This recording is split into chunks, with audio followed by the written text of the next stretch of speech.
Okay, here we go. Back to understanding to begin with.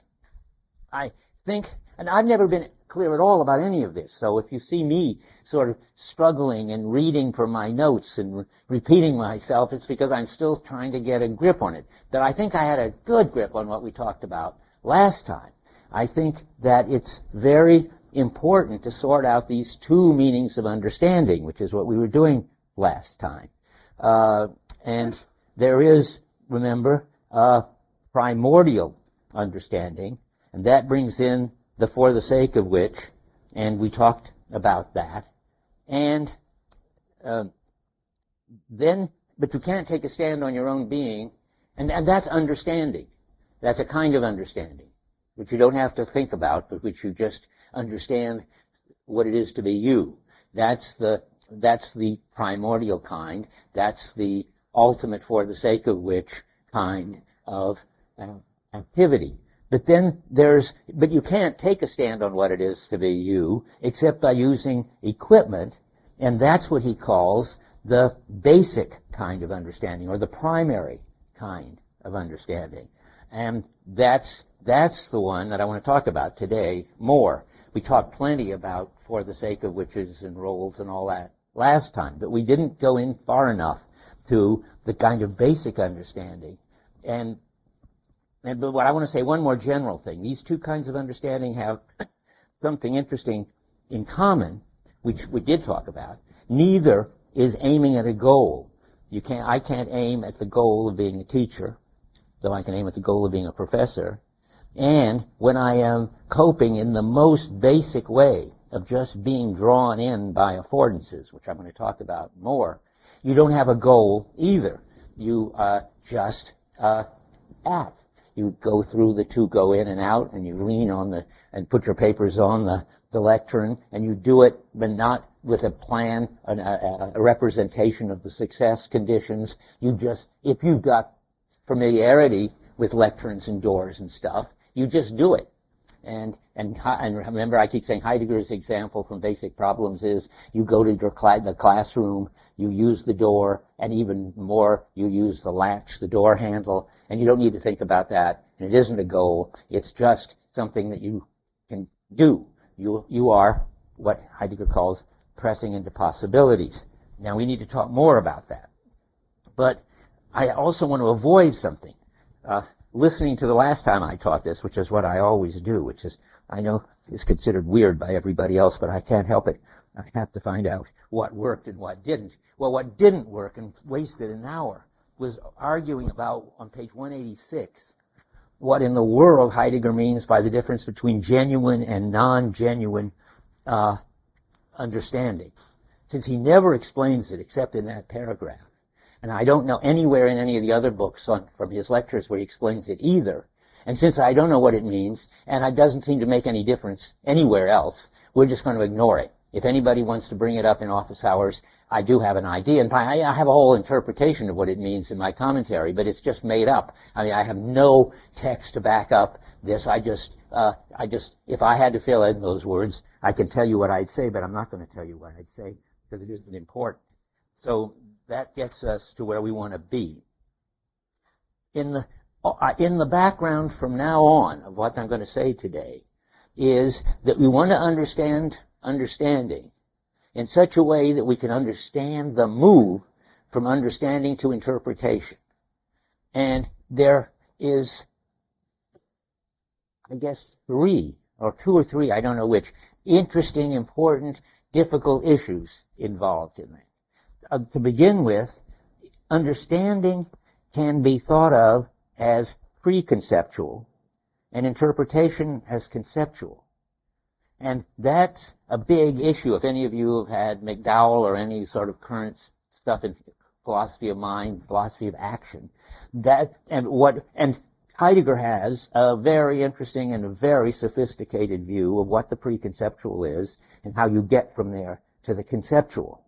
And that is, how do you get from just letting yourself be drawn into the affordances to dealing with entities as entities?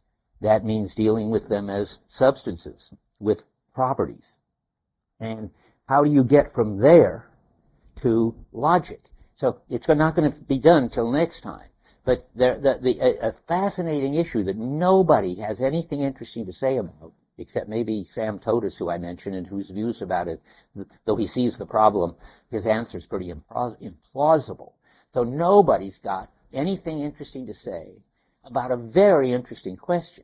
If our basic way of relating to things is preconceptual, it's just dealing, period, how can you explain? And if, of course, we have conceptual ways of relating to things and logic, and we deal with substances with properties, what's the relation between this primary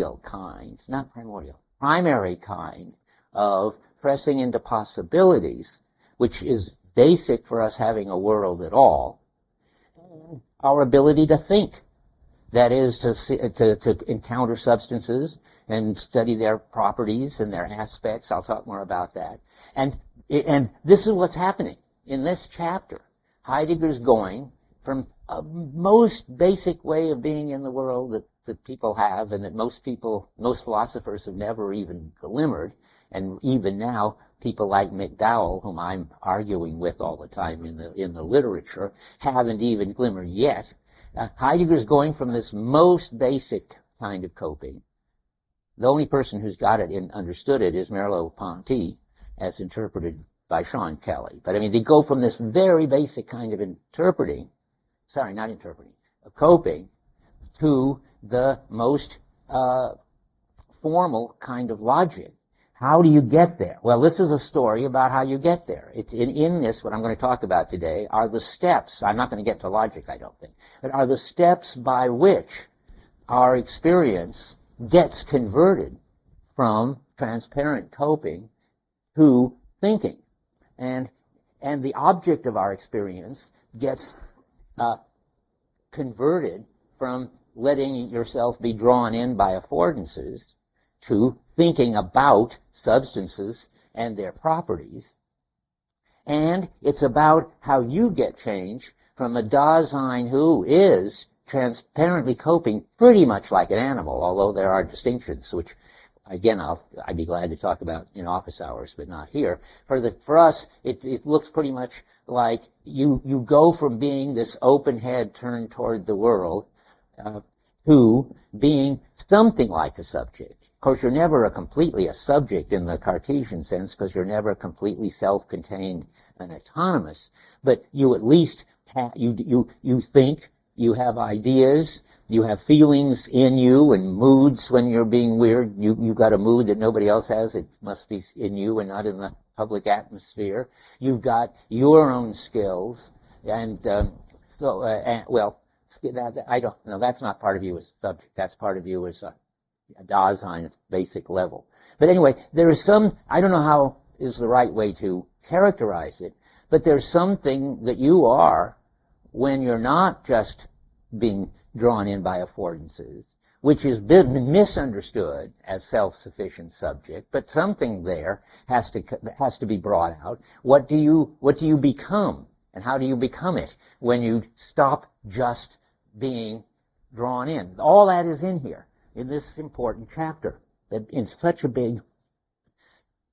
mess, because of the two meanings of understanding, which I told you last time, and a third one, which I found when I went through it again today, which I'll mention later, doesn't radically change things. But that's one of the big questions. In effect, how we get from Dasein being in the world to something like subjects thinking about something like substances, or how do we get from affordance relation to objects to thinking with concepts about them? And then there's another whole issue, which I've been fighting with my TAs for years, and now I think I know the answer, about which Heidegger, I think, always got it right. It's just that it's subtle, and Heidegger doesn't, unfortunately, say it clearly enough. But the question is about the as structure. I mean, we're going to talk about how, when you're responding to affordances, you're not even responding to them as affordances.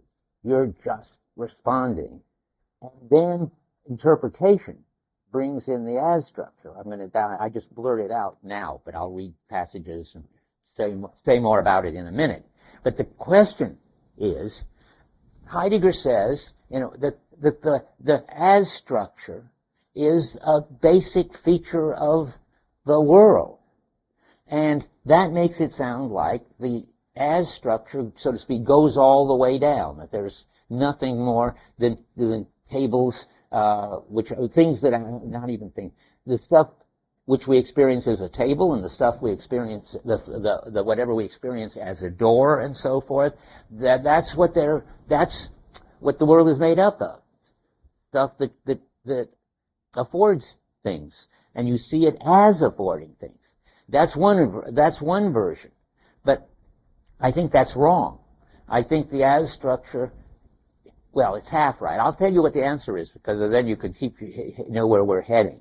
I mean, the reason everything is so confused is there are two perspectives. From the point of view of somebody watching me go out the door, they can say I'm using the door as a door. And that would be right. And that's what it is. It's a door, and what am I doing with it? I'm treating it as a door. I'm seeing it as a door. I'm using it as a door. That's what somebody watching me can rightly say. But when I'm experiencing it, you should get used to this now, and just being drawn out to go out, just being drawn to go out, I'm not experiencing it as a door. I'm not even experiencing it as drawing me to go out. I'm just letting myself be drawn to go out, and that's it. So the reason, so what the fight between me and the TAs has always been, I was always saying the as structure doesn't go all the way down, and they were saying, yes, everything that shows up as something. And the answer is right, both. If it's in the business of showing up, it's showing up as something. But when it's in the business of just being coped with or acted on, then it doesn't show up as anything. It doesn't show up at all. And both of those stories are right. Now, well, maybe it's a time to pause just to make sure but that's only supposed to be an overture. I mean, I haven't argued anything or cited any passages, but if you're lost already or have something to say already, this is the time to do it. Yeah.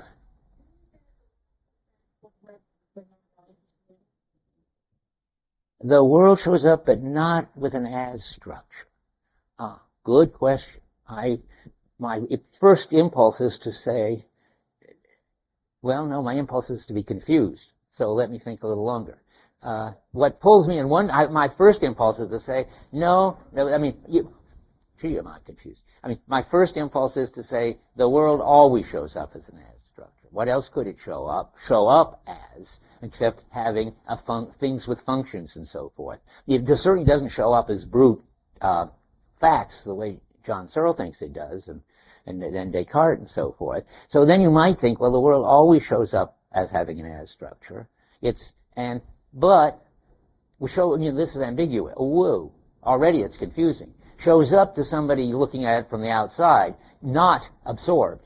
But when you're absorbed, then it doesn't seem to show up with an as structure. But now you're asking a third question. And when you're not absorbed, could it ever show up without an as structure? That's what you just asked, I think. And it may have to do with anxiety or breakdown. You can do it with the workshop. You don't need anxiety, which is just all super breakdown.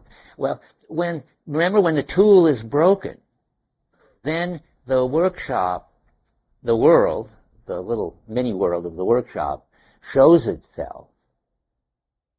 But I guess it shows itself as lacking the equipment you need. I think it's always as, but I think it's worth trying to figure it out. Okay, I'm going to go on, and now I say here in my notes, let's look in bold type. Well, when you've got problems like the two I just talked about, how you get from absorption to concepts, and whether the as structure goes all the way down, there's nothing else to do but go back to the phenomenon, which is just what Heidegger would say to do. And I take it that that's what he's doing on 189. But I also say that I wanted to say something about 188, so let's talk about that.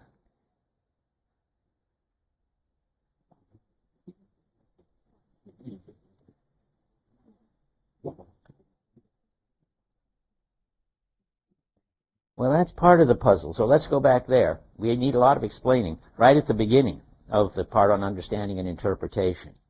Starting about 4 lines down in section 32. The projecting of the understanding has its own possibility, that of developing itself. This development of the understanding we call interpretation. In it, the understanding appropriates understandingly that which is understood by it.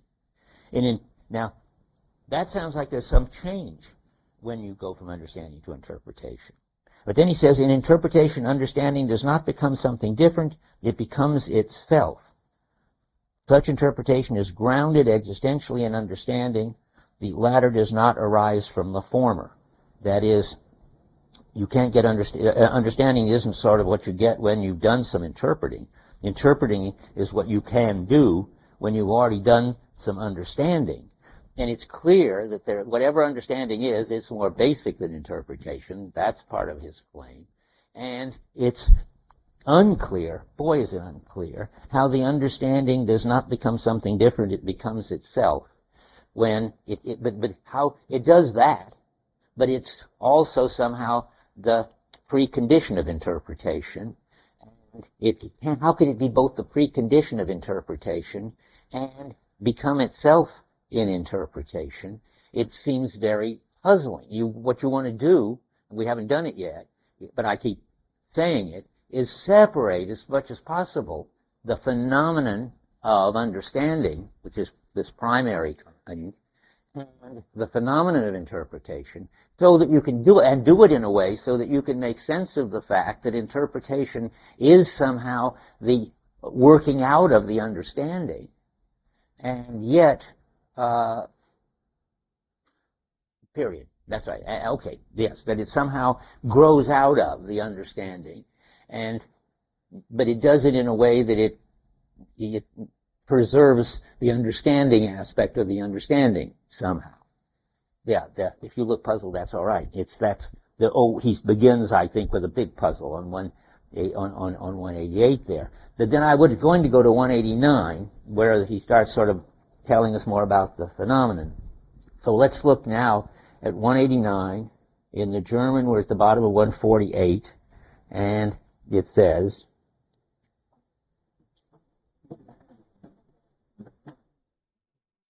to say about the second sentence of we might as well begin that paragraph. In terms of the significance which is disclosed in understanding the world,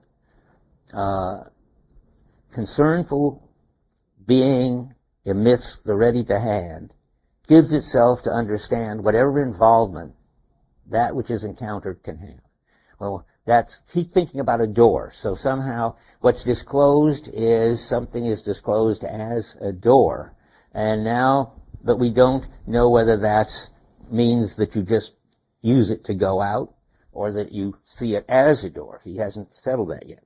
To say that circumspection discovers means that the world, which has already been understood, comes to be interpreted. Okay, I just want to keep stressing this because this is my side. It looks like something could be understood and not interpreted. So interpretation does not go all the way down. So many people miss that. So what's already been understood comes to be interpreted. Think about the door. What's already been understood in the sense that it's the to go out, and when you're going somewhere, it draws you to go out. It comes to be interpreted. And what does that mean? Well, he says, the ready to hand, that's the door, comes explicitly into the sight which understands. See, I think that already means what was already a door, which on reflection or when you observe it, you see as a door, can come into the coping, the ready to hand. But if it comes into the coping as a door, which it can, then when you're studying it or when there's something wrong with it, then it comes explicitly into a sight which understands. That's not obscure. You can, instead of just going out the door, pay attention to the door. I mean, he's not denying it. He's not crazy. You can go out the door as a door. You can respond to affordances as affordances. And when you do, You're at the level of interpretation. It's when what you're doing becomes explicit. And then immediately he explains it. And this is the phenomenon. All preparing, putting to rights, repairing, improving, rounding out are accomplished in the following way. We take a part in its in order to, that which is circumspectively ready to hand, and we concern ourselves with it in accordance with what becomes visible through this process. So, we get, I guess the simplest thing to say is we notice it. When it becomes explicit to a sight which understands, and it becomes visible, that means we notice it. It's invisible when the doorknob, for instance, is invisible. It isn't in a sight which understands. And it isn't explicit when we're just going through the door in affordance way. But if the doorknob sticks, or if the doorknob is the wrong kind, we're used to round kinds, but this is the straight kind, and we haven't ever seen one before or something, then we can notice it. Then it comes into the sight which understands. That's what he's going to call interpretation. So let's go on. That which has been circumspectively taken apart with regard to its in order to and taken apart as such, that which is explicitly understood, has the structure of something as something. Okay. As soon as you notice it as something. The circumspective question as to what this particular thing that is ready to hand may be receives the circumspectively interpretive answer that it is for such and such a purpose. That's the phenomenon. It's not all that mysterious. It's just hard to sort it out because they are all these phenomena that are very sort of close to each other. I'm going to skip a little and go on then. That which is disclosed in understanding, that which is understood, is already accessible in such a way that its as which can be made to stand out explicitly. That means, in my talk, that it's already got an in order to, so a function. It's already, and we're responding to that function as we get pulled out in be drawn to go out, as I keep saying, and that can be made explicit, and that's again, then it's seen as a door. The as makes up the structure of the explicitness of something that is understood. It constitutes the interpretation, and that's where he introduces. So interpretation, explicit, noticed, all go together. In dealing with what is environmental ready to hand by interpreting it circumspectively, we see it as a table, a door, a carriage, or a bridge.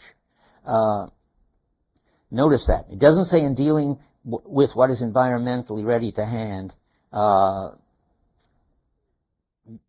period. We see it as a table. It's important to get it straight. In dealing with what is environmentally ready to hand by interpreting it circumspectively, circumspectively doesn't help much because when either you do understanding circumspectively too. Circumspectively means you're taking account of the context. Even when you go out the door in your most understanding way, that is just drawn out the door, you take account of the doorknob. Otherwise, you couldn't turn it and get out. And so this basic taking account, which isn't noticing, it's invisible. It's just that your skill meshes with the familiarity. But circumspection is always there. I mean, it's the way you take account of the familiarity and the situation. But when you do the circumspection, how does it say this here? I just got to find it again. I've lost it already. In dealing with what is environmentally ready to hand by interpreting it circumspectively, then you see it as a table, a door, a carriage, or a bridge. He's not saying that that's what you always do. I'm constantly fighting off about 5 or 10 generations of TAs who think this sentence says, or PhDs, who think this sentence says, well, whenever you're dealing with anything, you see it as something. I think that's wrong. So skipping down a little more, any mere pre-predicated seeing of the ready to hand is in itself something which already understands and interprets. Now that's complicated. If that's because, I think, that there is something where predicative sounds like substances with properties, or bringing it under the concept door. And he's saying Well, there's a kind of seeing of the ready to hand which understands and interprets, which is pre-predicative, not substance with properties, and pre-conceptual, and so forth. Well, that would be a big headache if it weren't that he's already told you exactly what that is. Do you recognize that? Does anybody recognize what it would be like to see something as something, but not see it as a substance with properties, with context-free properties? How about seeing it as something with contextual, something or others? Aspects, does that ring any bell with anybody? What about the hammer that's too heavy? Seeing the hammer, experiencing the hammer as too heavy is a pre-predicative form of, if I understand it right, interpretation, because it's already experiencing it as too heavy. That's what we're talking about. Or I'm experiencing that the hammer is too heavy. It's already, as the analytic people would find important to say, propositional. And I experience that the hammer is too heavy. I don't experience that anything when the hammering is going well. So there is basic understanding. It isn't predicative for sure. That is, I'm certainly not understanding the hammer weighs 5 pounds. It's not even pre-predicative if the hammer isn't too heavy. But if the hammer is too heavy, then you pay attention, notice, you see it, all that talk. And so he goes on. Any mere pre-predicative seeing of the ready to hand is in itself something which already understands and interprets. Yes, which doesn't mean that every time you understand you interpret. That's the mistake. But does not the absence of such an as make up the mereness of any pure perception of something? Whenever we see with this kind of sight, we already do so understandingly and interpretively. That's the same thing. I don't want to read further, but except to myself to see that I haven't left anything out.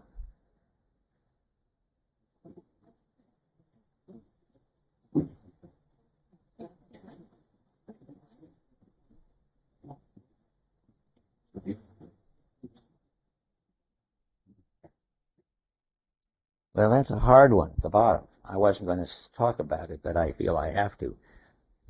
In the mere encountering of something, it is understood in terms of a totality of involvements. I take that to mean that when you understand the door as to go out, or the table as to put the lectern on, your familiarity and your skillful coping already has in it, so to speak, an understanding of the referential totality. That is, you understand that the door leads to the floor, and the floor supports you, and all that, and you don't think any of that.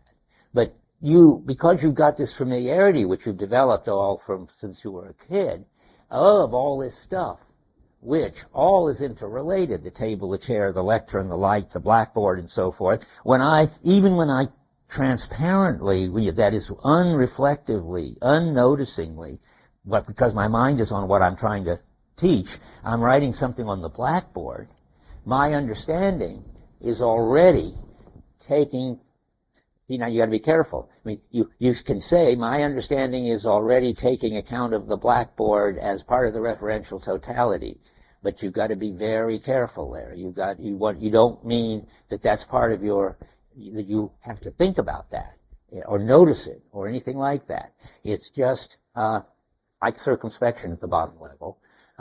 Part of the way your familiarity is always right there in your absorbed coping. I mean, if things lead you to respond in such a skillful way, let's change to my other example. If when it's hot in the room, you're just drawn to open the window, you already related to the window as part of the referential totality for getting fresh air into something called rooms where people go and sit and breathe and so forth. But none of that needs to be in any way in your mind. It's just what I'm calling in other places a myth of the mental, to say, well, then you've got to judge that it's a window and judge that it's for fresh air and remember that it'll cool down the room. Of course not. None of that. Is that all right?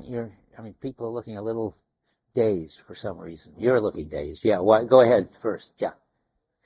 Behind this talking, but it seems that what we're saying is not so much that we go from hoping to interpretation, but then understanding interpretation is very simultaneously, or using translate between the two. Yeah, well, let me say yes and no. That is, no wonder you're puzzled. Understanding can exist alone without interpretation, even though your skill and the affordances that your skill meshes with are already the skills that you've developed, so that the referential totality is built into the affordances, but that's still understanding. But then if you have an interpretation, that is, if you notice what you're doing, the understanding has got to be there already and stay there, so that you never get interpretation without understanding, to answer you. But you can have understanding without interpretation. Before you say anything, Dave, I want to read something, because he just said something that Heidegger was expecting him to say, and answered on page 160 of his lecture course, The History of the Concept of Time. No, it's not 160. Okay, well, I'll find it. How about 260? Yes.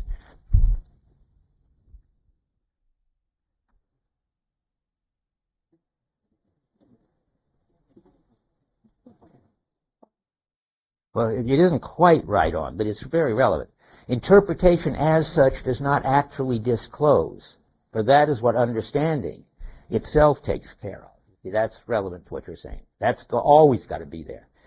Interpretation always only takes care of bringing out what is disclosed as a cultivation of the possibilities inherent in the understanding. That means, noticing it as a door. You can do that, but it can't be disclosed as a door except on this bottom level of familiarity and coping, responding. Dave. Would there be, in your view, always explicitly Good.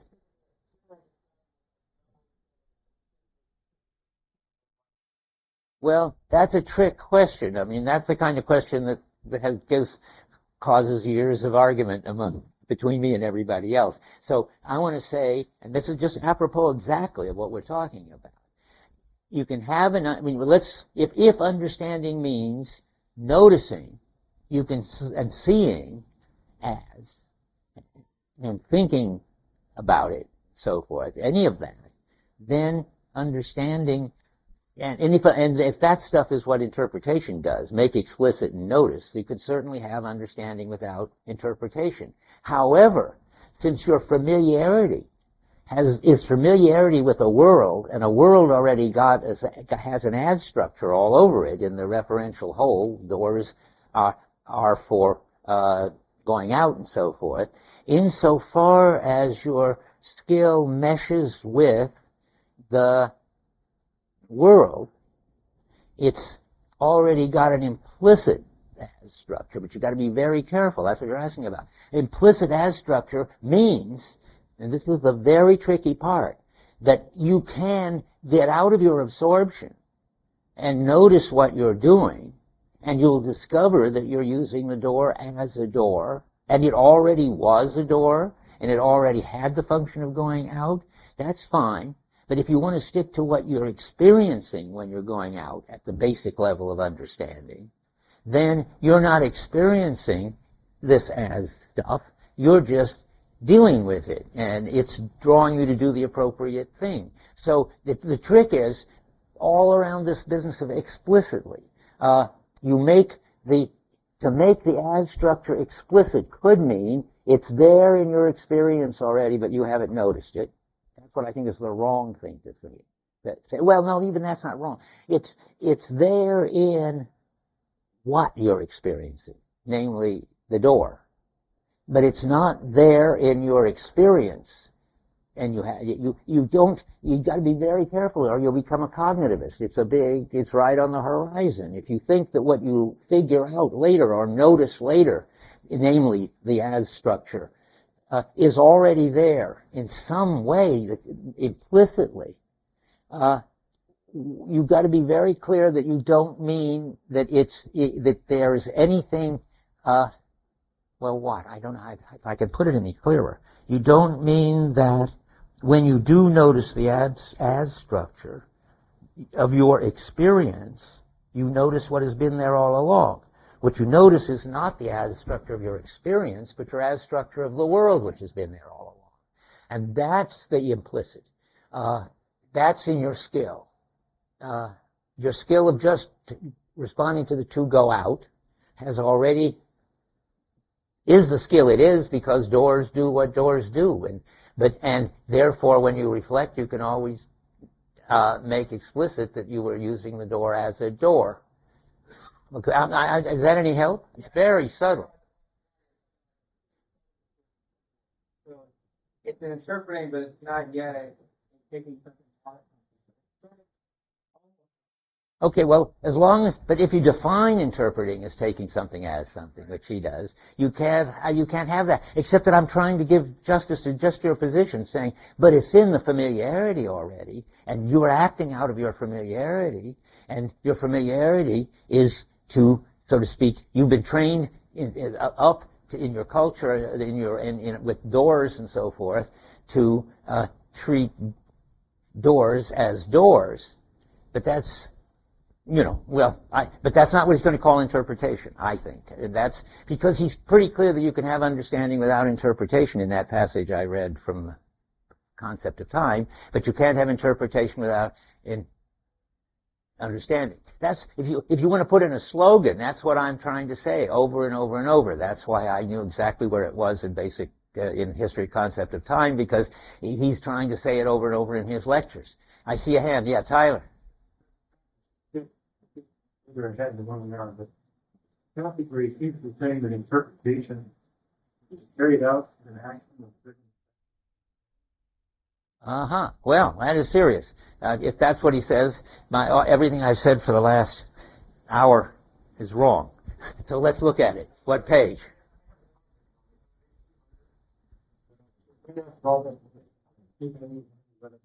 Oh, well, that's all very, very relevant. So let's look at it. He's talking about, let's start at the top of 200. In German, we're at the middle of 157. But to what extent does it become a derivative mode of interpretation? Let's see, what do we modify in it, whatever that is? We can point out the modification if we stick to certain limiting cases. Oh, I don't know whether this is too far ahead. Let's skip down. The hammer is heavy, then so forth. That's good. A hammer has the property of heaviness. Well, of course, that's already different than to say it's too heavy. But let me remind you, aspects are situational. When the hammer is too heavy, it's too heavy for me at this time with this job. It isn't when you put it on the shelf and it's just sitting there, too heavy. That's not a property of the hammer. That's something that comes out of our relation to the hammer.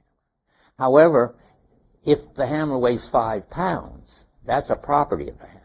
No matter how strong or weak I am, whether the hammer's on the shelf or I'm hammering with it, it always weighs 5 pounds. Properties just inherent substances, and they are not situational.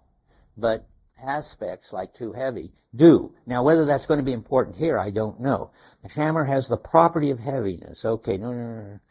Now, where are we going to go, Tyler? Interpretation is carried out primordially, not.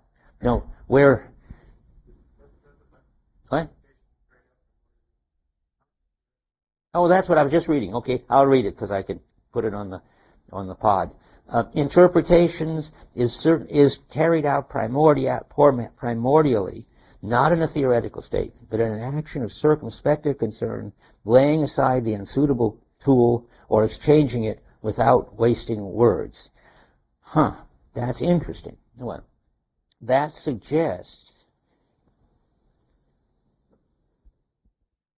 from the fact that words are absent, it may not be concluded that interpretation is absent. That's right. The kind of interpretation which is expressed is not all in an assertion. Interpretation. See, I think, and what Tyler says, I think it's a question of the context here. I think that he's talking about interpretation, and he's saying it's not theoretical there, but it's already situational, like too heavy, and you lay aside the unsuitable tool without wasting words, yes, but at that point, you're already no longer just pressing into the affordances. You come into a problem, and he's trying to say the problem doesn't require reflection and it doesn't require assertions, which is what he's thinking about, but you can respond directly to the problem, but as soon as you were responding to the hammer as too heavy, if that's part of your experience, then it's already interpretive. That's how I'm going to read that. When we get there, keep your eyes open when you get there. See if you think that's right. Okay.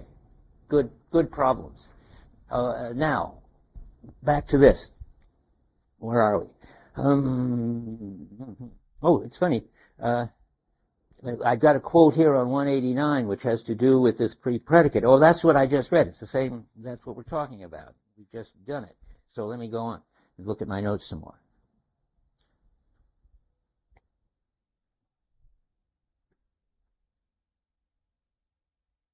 I say back here on 261, he says it again. Let's see if that's in helps.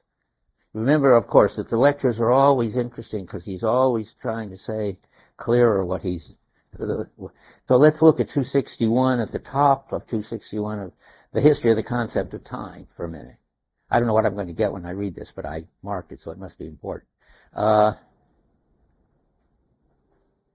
Interpretation, I'm about 5 lines down and putting together some stuff, brings to prominence as what the encountered thing can be taken, how it is to be understood.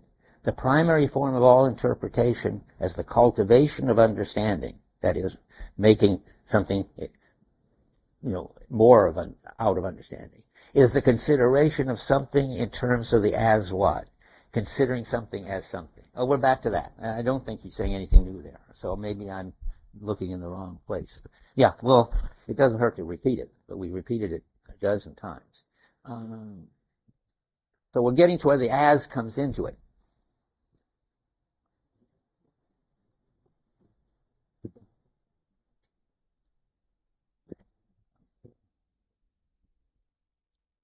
So I want to say, and I put it in here, but I have to put it someplace. One of the problems is, it hasn't really sort of perturbed this conversation, which is good, but it could, and so I'll warn you.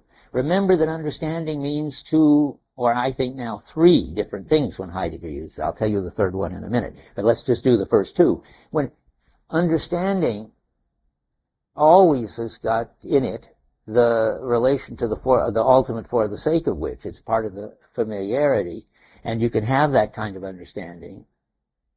That is, it's because, I don't want to say as a teacher, that's not right. It's because I am a teacher.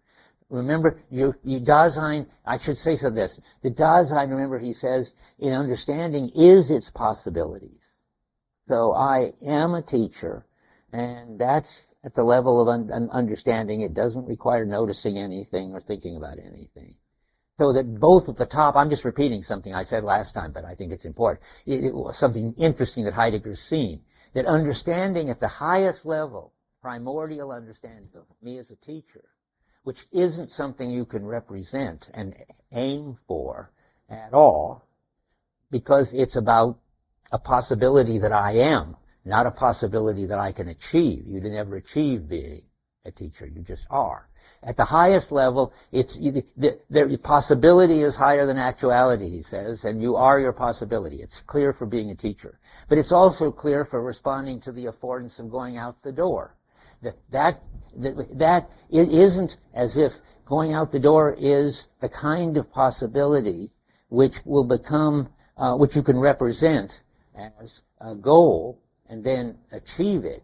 At this basic level, you don't represent it as a goal and then achieve it. You just are. I mean, you're so absorbed in what you're doing, this is the way to put it, that you aren't even there. You just are the going out the door. So he sees at the both levels that there's the highest and the lowest, that there's a sense in which you can be the possibility instead of it being something, instead of sort of waiting to be to the actuality, waiting to succeed at whatever. If I could find it instantly, it's on 404. What I'm saying is in here. This has got something to do with not being a subject at the level of that he's interested in. Okay, this is a very interesting sentence in 405, just in the middle of nowhere. I mean,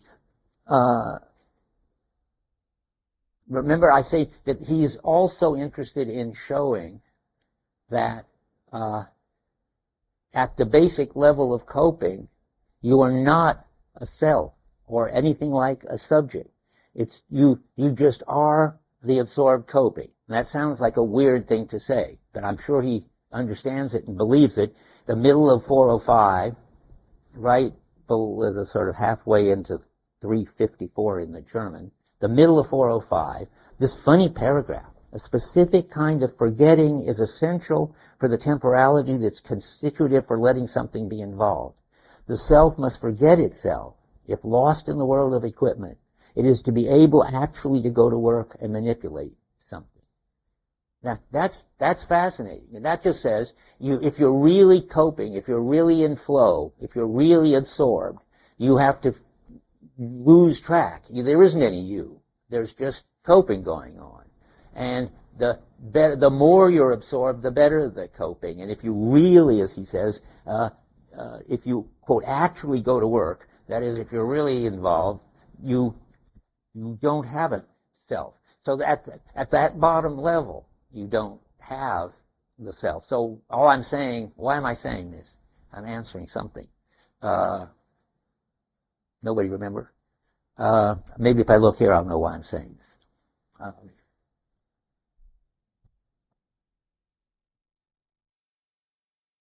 Oh, well, yeah, I'm talking about the three meanings of understanding that I want to warn you about. And I'm saying that there is this bottom level. And, oh, yeah, and I was just doing the parallel between the two kinds that we talked about last time, the primordial and the primary levels of understanding.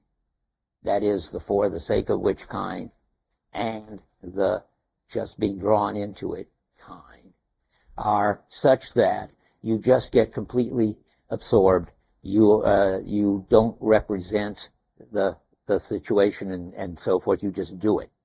I'm just doing my teacher thing, and I'm just doing my lectern thing at the top level and at the bottom level.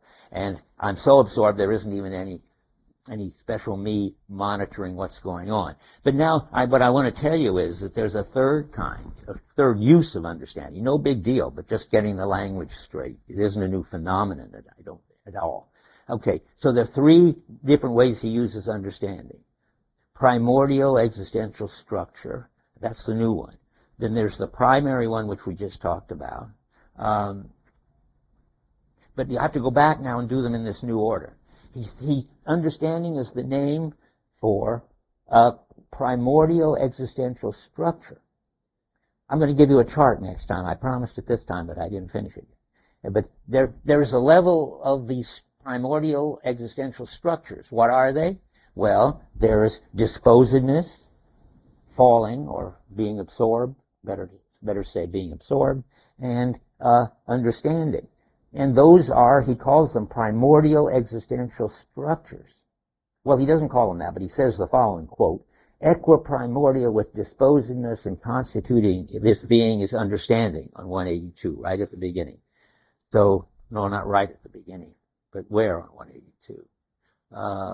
Must be right at the beginning of the understanding chapter. Yeah, right, the first sentence of 31.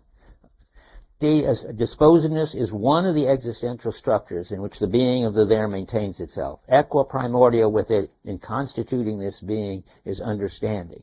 Well, there's a funny use of equiprimordial. It just means they are the basic structures of Dasein. Remember, they always come in threes, and I'm going to show you next time a lot of the various names for the threes. But the important thing is that one of the ways of using understanding is that it's a structure and we haven't filled in anything about that structure yet. That's the new one. I didn't realize that he's going to call understanding primordial structure, but if he wants to, it's okay with me. But then that primordial structure gets filled in, and that's primary understanding. It gets realized. That is, this primordial structure, how does it get realized? By coping. Just as the primordial structure of disposedness gets realized as what? I just want to make sure you're awake. How does disposedness become concrete, as he puts it? That's his word from I realized. Oh, if nobody knows the answer to that, I'm going home. It's just too depressing. Come on. How does disposedness get realized, get made concrete, actually come into your experience? It doesn't come in as some abstract Heidegger fancy term, disposedness. It's what? No, not circumspection. Come on. Mood. Who said that? Some hero. Oh, no. I wish it was somebody else, Eugene, because I know you know this already. But it took anyway. It's mood, of course. Disposedness gets realized as mood. It gets concrete as mood. Now you can make the same parallel statement. Understanding gets realized as coping. It becomes concrete as coping or dealing. Eugene has convinced me that I shouldn't say coping. I think I've admitted that because it sounds like you're having a problem. So let me say it in Heidegger talk. Understanding becomes concrete in coping. So we got this formal thing, which he calls primordial. I wish he didn't. Just an abstract notion, understanding. And then it becomes concrete in coping. And it becomes most fully manifest, I think, he would say, in the ultimate for the sake of which. Those are the two we already had. Those are the two ways that you can talk about the way this abstract structure called understanding, which hasn't got any content yet, can become primordially manifest in the experience of the ultimate for the sake of which is governing your life. Well, not even the experience, just in the way for the sake of which governs your life. Or it can become realized in just going out the door, but not as the door, but just to go out.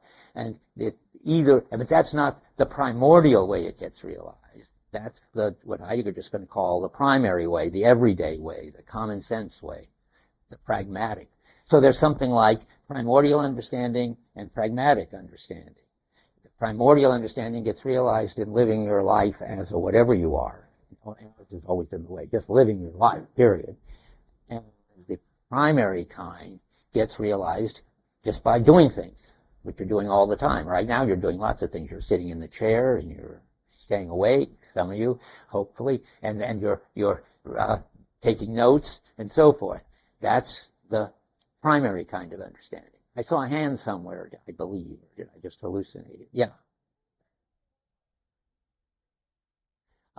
Well, good, but I thought I could help you with that by just your intuition. If you got some abstract notion, disposedness, then you want to know, well, what specifically would be a case of disposedness?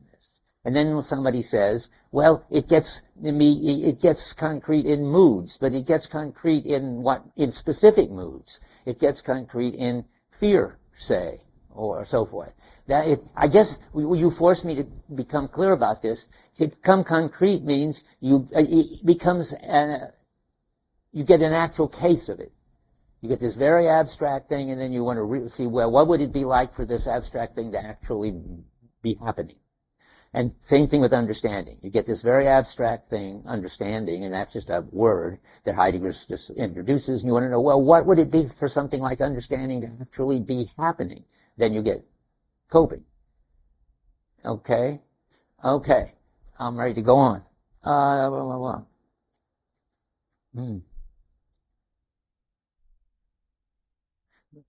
On 184, I say, is where he switches to understanding as the realization of an existential structure like usability.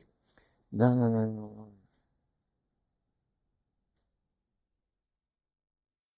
Well, that doesn't, I mean, I'm sure it's in there, sort of, but I don't need it for what I'm going to do.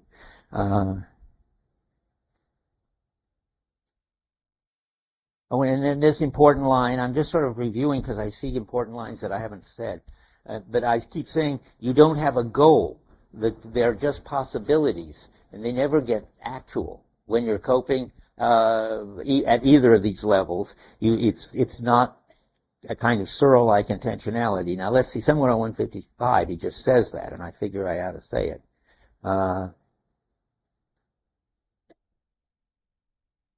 Oh, look at this, a nice thing I didn't say either. But let's find it first. Well, there's the quote I talked about at the top of 185, which gets through the two kinds, the primordiality of Dasein, and so forth. But that's not what I want right now.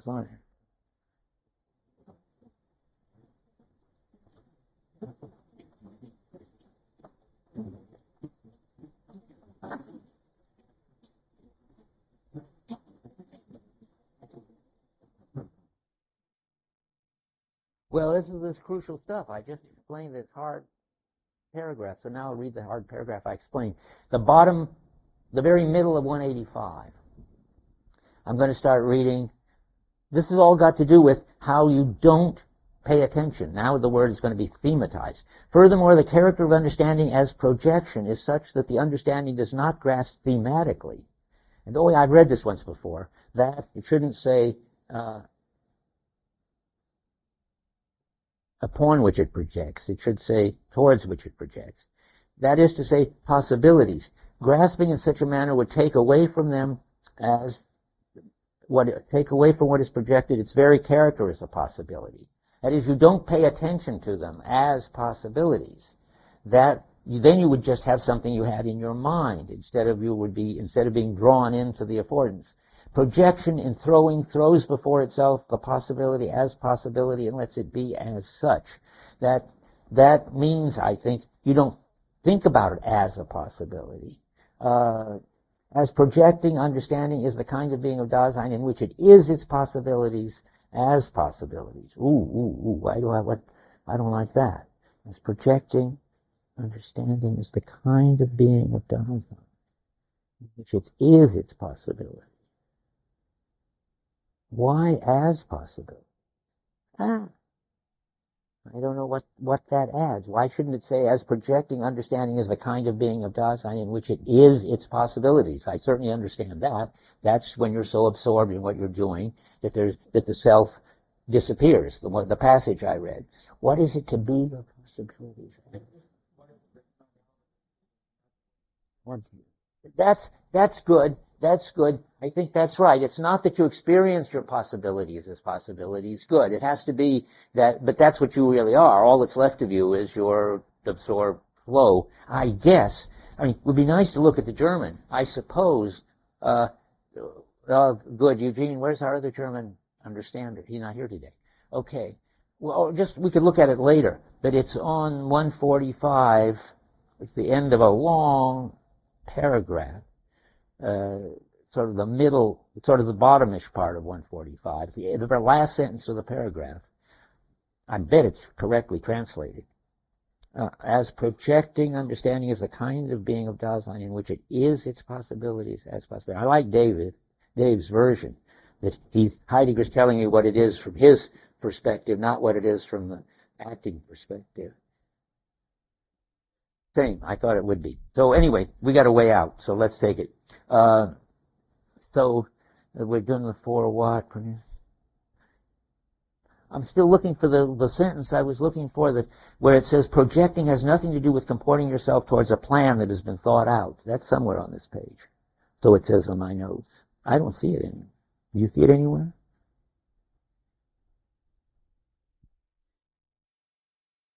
Well, that's all right, except that I better correct it so that no, I don't have my pen. It's there? Where? 4 sentences down. Okay, let's see. I still don't see it. 4 sentences down on 185. Where Spielraum is in the brackets. Okay, let's see. Being as thrown. Let's go back there. gets its feel around, okay. As thrown Dasein is thrown into the kind of being which we call projecting. Ah, good. There's a crucial sentence. Projecting has nothing to do with comporting oneself sort of plan that's been thought out. I mean, those of you who've had Searle know that when you're trying to do something, it's like having a plan. I mean, it's a little more basic, but it's the same idea. It is not you set yourself some kind of goal, and you're acting to achieve it. And Dasein Dasein already projected itself as long as it's projecting. As long as it's always already been drawn into things. That's what that's saying again. Okay, so now I can go on with that. Oh, I wanted to read you a quote, which I'm going to give out on next time when I get all this together. But I don't like projecting, as I've said again and again. It sounds too much like you were doing it. And I want it to be responding to, being drawn by an affordance. I think Heidegger just hasn't quite got the right words for it. I think that he's being amazing to get this close to this bottom level when no philosopher ever has before. But, and a student of Gurvich, a student of Heidegger named Aaron Gurvich, gets it much righter. Gurvich was sort of my teacher, and I guess that's how I guess I should give him credit for tuning me into this. I'm just going to read, this is his idea of what happens in acting, like going out a door or if you're making a tennis stroke or anything you want. What is imposed on us to do is not determined by us as someone standing outside the situation, simply looking on at it. What occurs and is imposed are rather prescribed by the situation, and we do more and greater justice to it the more we let ourselves be guided by it. See, that's the let yourself be drawn in. The less reserved we are in immersing ourselves in it and subordinating ourselves to it. That is, the better you're better at it and everything is going right, the more you're absorbed in it. That's his immersing ourselves in it. We find ourselves in a situation and are interwoven with it, encompassed by it, indeed just absorbed into it. That's just everything is right there. That says there's no you, that you're absorbed into it, that the more you're absorbed into it, the better things are going, that he's not trying to describe how it looks from outside, but looking at it, but you do greater justice to the situation the more you let yourself be absorbed in it to the point where you disappear. Gurvich has got it exactly right. So that's such a nice quote, I'm going to give it, so put it on the website, give it to everybody so they can read it over and over if you feel lost. And that's just the same as that specific kind of forgetting in which you have to have if you're going to go to work and really get something done.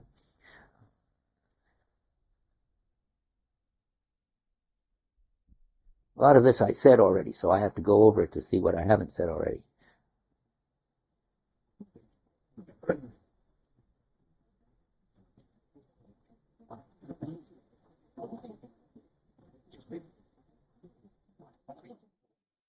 Well, now I'm ready to read 188.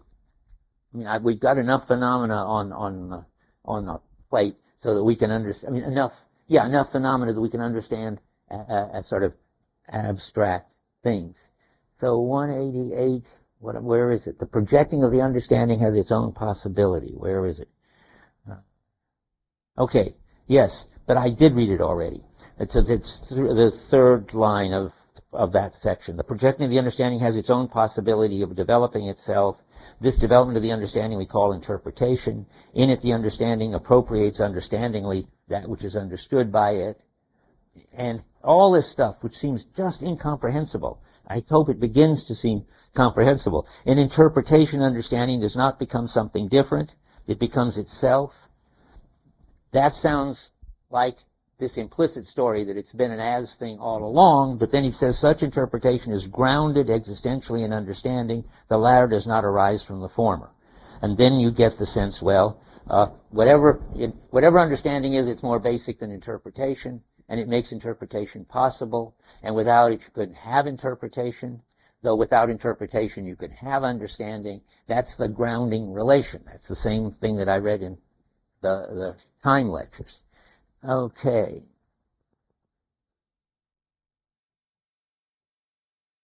Okay, now I was going to say more about this normative pull to where you, I'm not sure I want to say it. Let me see that.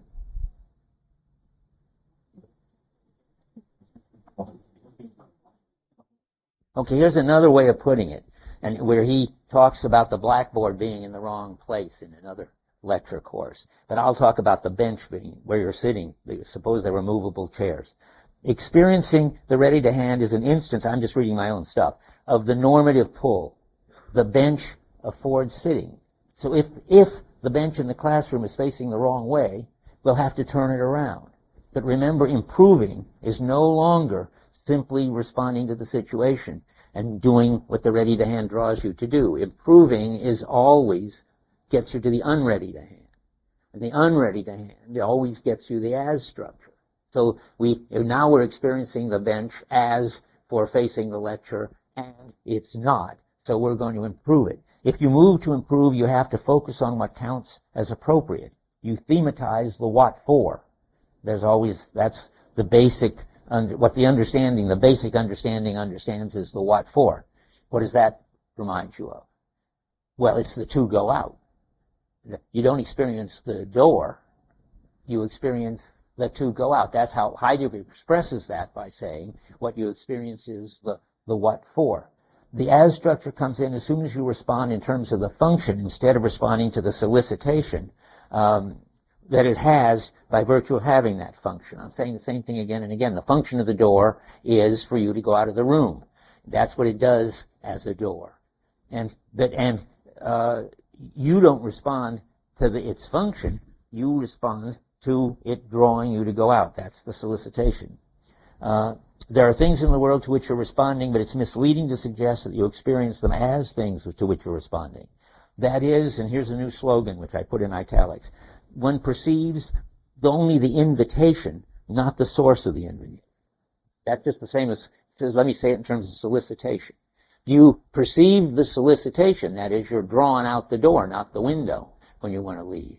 But you don't have to perceive the door, which is, so to speak, doing the soliciting for you to go out. That's just, again, to say, at the understanding level, you just pick up the affordance and do it. At the interpretation level, you can perceive the door as a door, and if the door has anything wrong with it, like the bench is the wrong way, then you can perceive its function and you can fix it. But when everything's going well, you don't perceive the source of the invitation or solicitation, you just do it. That doesn't mean that to sit on the bench, that doesn't deny that to sit on the bench you have to see the bench. That's what circumspection does. That is, you have to take account of the bench, and you have to have a familiarity with what benches do, and then, if you're tired, or if you're at a class, you just sit on it. You are drawn into the affordance. You are, I forget what Gurvich said, but I liked his way of saying it better. What did he say? We are guided by it.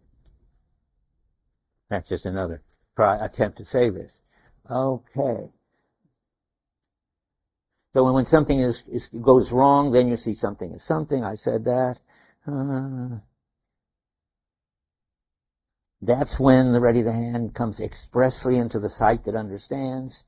And I said that. Oh, but there's another way to say it, that there is a counter thrust. Possibilities exert their counter thrust upon Dasein. I don't remember where that is, though. See, I didn't write down a page number. Does that sound familiar to anybody? If you come across it, counter thrust is just another name for resist your just being drawn into it. Then the ready to hand becomes expressly into the sight that understands. I wonder if that's where counter thrust goes. Well, that's on 189. 188. We're on 188. Oh boy, everything comes right there at the beginning. Where is it? 188, the top of the page? What German? Where? Oh, the Rückschlag. I see, yes. Okay. Yes. They exert. Well, let's read what it says. As understanding Dasein projects its being upon possibilities. Okay. This being toward possibilities, that's the to go out. which understands is itself ability to be, and it is so because of the way these possibilities, as disclosed, exert their counter thrust upon Dasein. I got it wrong. The counter thrust isn't breakdown, as I just said it is. The counter thrust is another way of saying it's drawing you in. You're going by the door, and the door draws you in. I'm pretty sure that's what it's about. I wish I had a pen so I could fix what I'm doing. Can I borrow a pen from her? You? Okay. Okay. Let's just... No. Okay. Then our response is either to stay fully involved and fix the problem or pay attention to our activity. That which is disclosed in understanding... Now, where's the next? So on 189, I just suddenly, all the page numbers have disappeared from here. That which is disclosed in understanding, that which is understood. Help me find that one. I got it. A little below the middle, in the middle of the line. That which is disclosed in understanding, that which is understood, is already accessible in such a way that its as which can be made to stand out explicitly. The as makes up the structure of the explicitness. We've already said that, so I don't need that anymore. Okay, I think I'm going to make it to the end.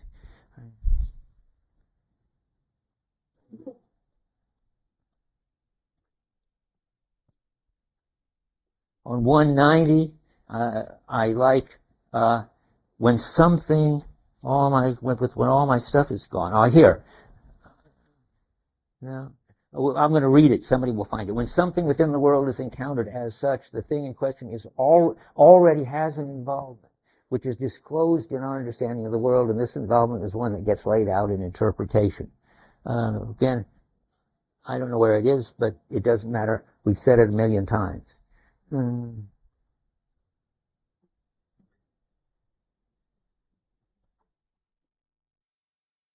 Okay, now I'm going to stop with 199 at the first full paragraph. The ready to hand is always understood in terms of a totality of involvements. We talked about that. This totality need not be grasped explicitly. That proves that you can have understanding without interpretation. Without being grasped explicitly by a thematic interpretation. Even if it has undergone such an interpretation. So I notice the door, for instance. It recedes into an understanding which does not stand out from the background. So it always goes back into the background, where it governs what you're doing, and you take account of it circumspectively, but it isn't explicit at all. And this is the very mode in which it is the essential foundation for everyday circumspective interpretation. I sort of rest my case with that. So there is something more fundamental in interpretation, and even when there's interpretation, as soon as you get used to coping with whatever you're coping with, then it goes back into the background, and when it's in the background and you're not noticing it, you're not seeing it, then it counts as understanding, and that understanding is always there, and is the foundation for interpretation whenever you get it. Now, I have the feeling I was sort of preaching more to myself than to you all. But now, when you go back and read this, if you do, the next thing is to see, and we're going to start with that next time, the way you get from this level to the next stages up to logic and the predicate calculus, all of which is going on the next bunch of pages, up to page... well, I don't know quite where I'm going to stop, but I hope to get up to 203 next time. But, okay. Thanks.